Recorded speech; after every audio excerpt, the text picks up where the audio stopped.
Olá, tudo bem? Eu sou Gabriel Rangel, médico intensivista. Estou aqui para conversar com vocês mais um artigo comentado da semana.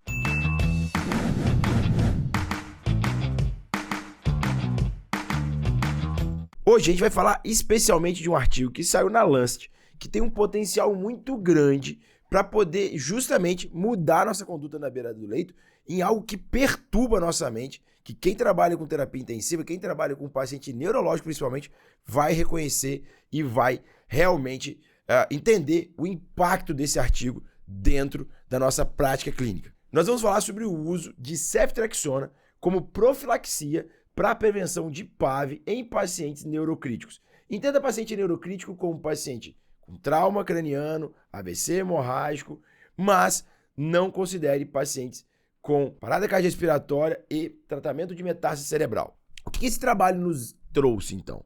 Primeiro eu preciso falar para vocês que é um trabalho metodologicamente, na minha opinião, muito interessante. O nosso objetivo daqui não é ficar discutindo a metodologia do trabalho, é trazer aquilo, é trazer o suprassumo daquilo e para nossa experiência prática apoiar se a gente vai usar, não vai usar, como vamos utilizar, como vamos pensar naquele trabalho. Então, falando desse trabalho especificamente, a gente vê que existe um movimento de cada vez mais de busca de tratamento, de profilaxia para PAV. Recentemente, saiu um artigo na New England falando sobre o uso da amicacina inalatória como prevenção de PAV, e daquele trabalho já apresentava benefício no uso da amicacina inalatória.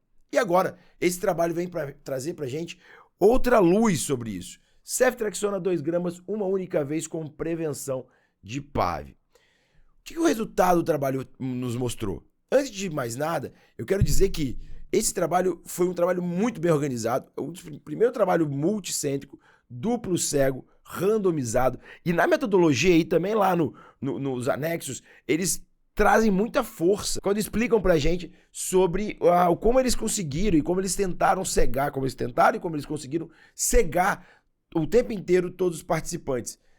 Afinal de contas, era um trabalho que precisava ser assim, porque senão ele perderia a força que ele queria trazer, que era de modificar realmente a nossa prática clínica. Então o que o trabalho mostrou no fim das contas?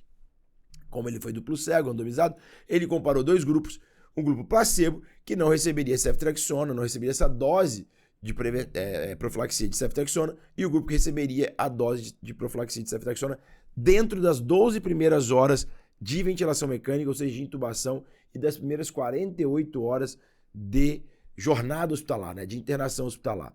E esse trabalho, então, mostrou pra gente que houve benefício do uso da ceftriaxona em vários aspectos. No primeiro resultado, no outcome primário que ele queria mostrar, que era a redução de PAV precoce, ele mostrou uma significância estatística importante, mostrando aqui, até na nossa curva, nesse gráfico, como que o uso da ceftriaxona realmente diminuiu a incidência de PAV precoce nesses pacientes. É importante destacar isso porque por que a preocupação com PAV precoce é tão grande no paciente neurológico?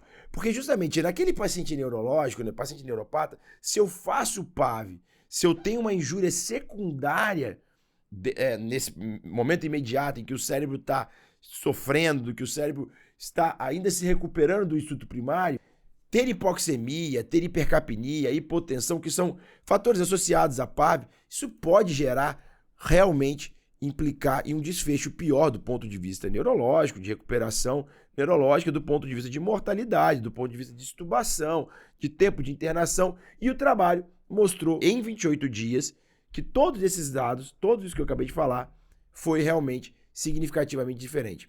Ele ainda mostrou que não teve diferença em bactérias, em presença de bactérias multidrogas resistentes naqueles pacientes que desenvolveram PAV.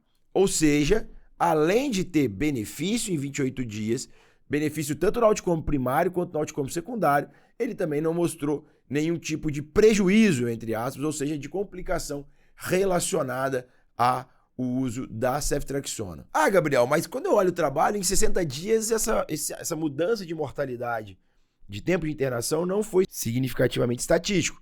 Tudo bem, mas o próprio trabalho argumenta que houve muita perda de segmento depois do 28º dia. Isso é, de fato, uma fraqueza do trabalho, mas o importante é que realmente, dentro de 28 dias, a gente teve bastante resultado, um resultado bastante robusto para todos os outcomes primários e secundários que o trabalho se propôs a entregar.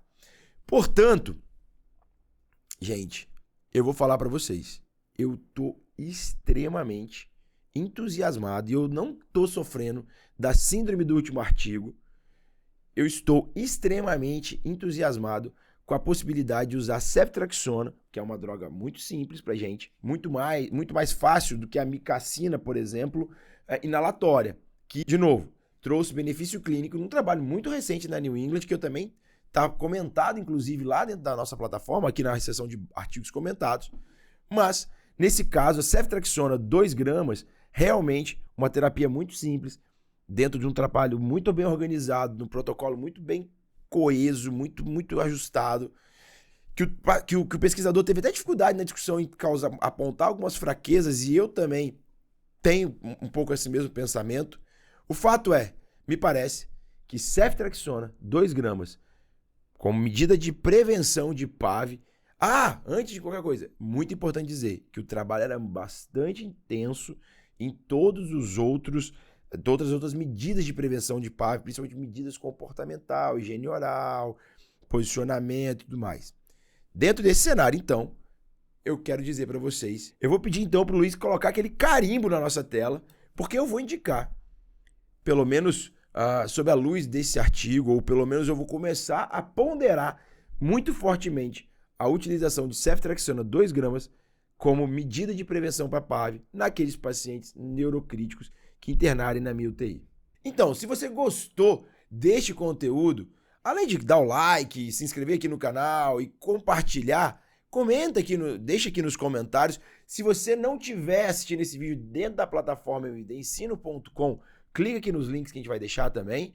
E se você estiver dentro da plataforma mdensino.com, vamos conversar, vamos compartilhar. E esse artigo foi pauta de discussão lá no nosso grupo do MD Estudo. Também deixa aqui no comentário se você quiser participar. E claro, estava esquecendo, se você quiser fazer parte do MD Plus, nosso streaming de aula, nossa plataforma de aula semanal, vou deixar aqui o link. Ou, se você já estiver dentro da plataforma mdensino.com, é só clicar aqui na MD Plus aqui do lado, que você vai ter redirecionado ao nosso site e fazer parte do nosso grupo diferenciado de pessoas que estudam toda semana e se evoluem toda semana com aulas e com toda a interação dos nossos grupos. Até a próxima, então!